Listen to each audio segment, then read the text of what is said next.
Tu t'es déjà dit, je propose une petite offre, je propose un petit coup de main, j'aide rapidement sur quelque chose. Bref, tu résumes ce que tu fais à quelque chose de petit. Alors j'ai une question pour toi, pourquoi est-ce qu'on minimise ce qu'on fait? Et si tu le fais, je te rassure, t'es pas la seule parce que moi aussi j'ai continué à garder cette mauvaise habitude que j'essaie quand même de faire disparaître parce que non, un petit coup de main n'est pas petit, ça te prend du temps, ça te demande des compétences et tout ça, faut arrêter de le minimiser à chaque fois. Il y a quelques semaines, j'ai publié un post sur LinkedIn qui faisait référence à un reel de Jessica de Préter que j'ai vu sur Insta. D'ailleurs, je te mets le lien en description où tu peux aller le voir. Et à parler du fait justement qu'on employait souvent le terme petite offre ou encore on fait juste ci, on fait juste ça.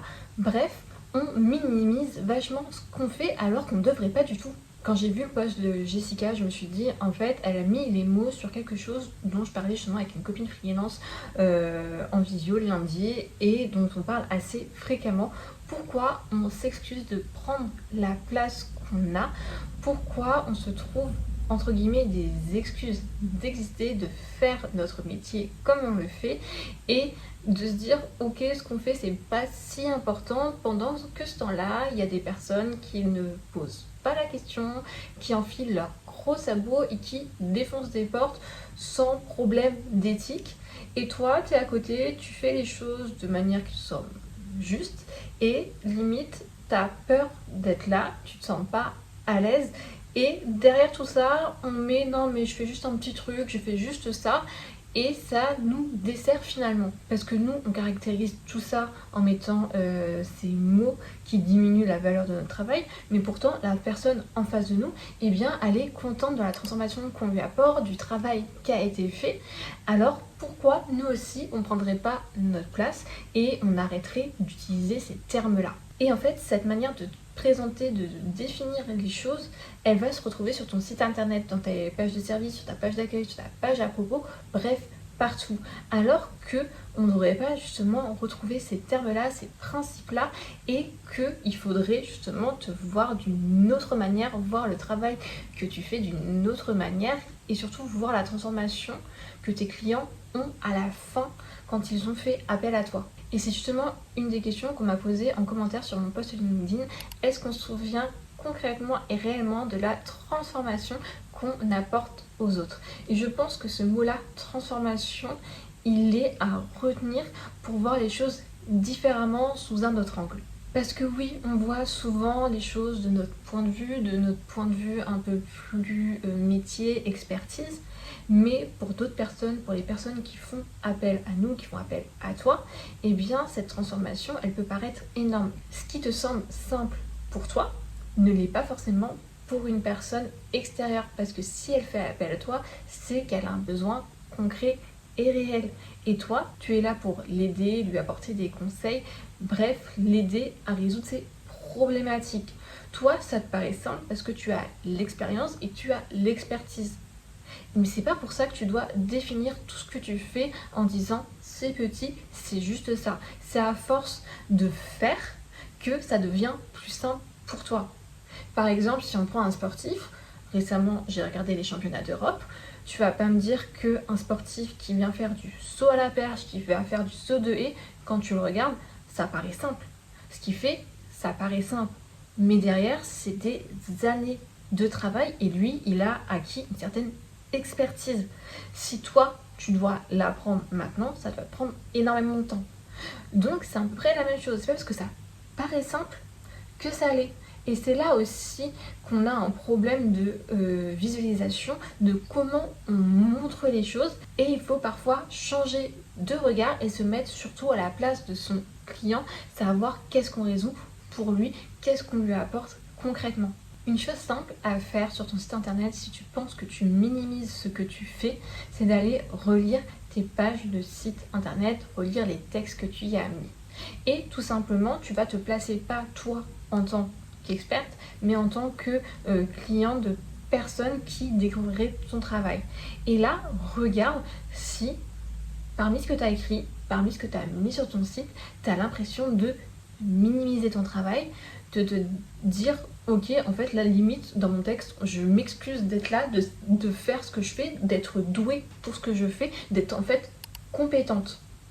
Le but ici, c'est d'assumer ton expertise, ton métier et tes connaissances. Alors bien sûr, il n'y a pas besoin d'en faire des caisses, des tonnes et de se vanter dans tous les sens. Mais en utilisant les bons mots, la perception peut changer. Moi, ce que je te recommande au niveau de tout ce qui est rédaction, c'est d'utiliser ce que j'appelle mon meilleur ami, ça va être tout ce qui est dictionnaire des synonymes. Essaie de regarder un mot qui te semble pertinent, qui traduit ta pensée, et après d'aller voir les synonymes qui existent. Parfois, ils vont être beaucoup plus parlants, c'est juste que nous, on a souvent l'habitude d'utiliser les mêmes mots de manière un peu automatique, et donc il y en a qu'on laisse de côté, qui ne viennent pas tout de suite à l'esprit, mais en faisant ce travail-là, tu vas voir que tu peux mettre en avant aussi ta manière de travailler, ton expertise, ce que tu fais, comment tu aides tes clients au fur et à mesure. En fait, ton site, il ne doit pas juste montrer ce que tu fais, il doit également montrer la valeur que tu apportes à tes clients, comment tu vas le faire, mais de manière simple. Et c'est pour ça que j'insiste sur le fait d'utiliser les bons mots, accompagnés des bons visuels. C'est un combo parfait pour transmettre en tout cas ce que tu sais faire, comment tu le fais et ce qui te porte également au quotidien derrière. Alors attention quand même, je suis pas en train de te dire qu'il faut que tu te vantes, que tu dises je suis la meilleure, je sais faire ci, je sais faire ça, je suis l'experte ultime dans tel domaine. Ça, on n'en veut pas. Mais trouve une manière de présenter les choses qui te correspondent, avec lesquelles tu sois en accord.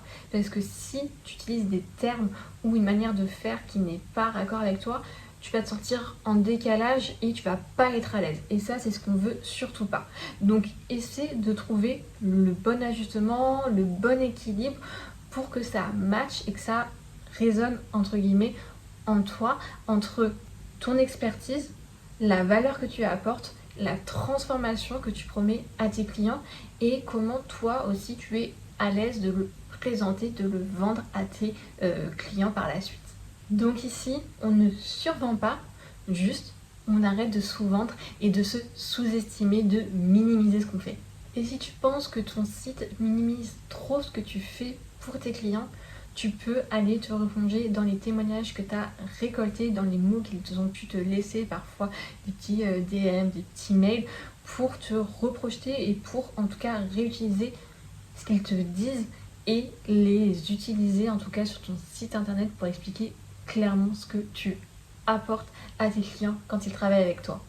Alors si j'ai une chose à te dire, c'est surtout qu'on arrête de minimiser ce qu'on fait, on arrête d'avoir peur de prendre sa place, même si c'est pas facile face à des personnes qui l'apprennent tranquillement sans trop d'efforts, parce que des fois ça dépend aussi un peu du type de personnalité des personnes, mais on assume ce qu'on fait, ce qu'on produit, ce qu'on livre à nos clients et aussi notre expertise. Quand je dis on, c'est que je m'inclus aussi dedans, donc sache que tu n'es pas finalement la seule. Dans ce cas-là, c'est pas un travail qui se fait peut-être en un claquement de doigts, mais ça peut se faire petit à petit et une fois que tu commences aussi à avoir confiance et à avoir aussi les retours en fait qu'on te fait, et en les regardant de temps en temps, tu te dis mais en fait oui, je sais ce que je fais. Donc c'est aussi rassurant et ça aide à montrer, mettre plus en avant la transformation qu'on offre à ses clients. C'est un sujet qui m'intéresse plutôt pas mal. Si toi aussi tu penses que tu minimises ton activité ou que tu te freines, n'hésite pas à venir échanger avec moi sur Instagram ou même en commentaire ici. Je trouve que c'est des sujets assez intéressants. On y est quand même pas mal à y faire face. C'est quelque chose qui peut paraître simple, mais c'est plus complexe que ça. Derrière, il y a aussi un peu de psychologie, le côté de la comparaison aux autres. Donc n'hésite pas à me dire ce que tu en penses. Si toi aussi tu penses que tu as minimisé ton activité, est-ce que c'était par peur, manque de confiance ou peut-être pour d'autres raisons, je serais curieuse de discuter avec toi et de savoir un peu ta vision là-dessus.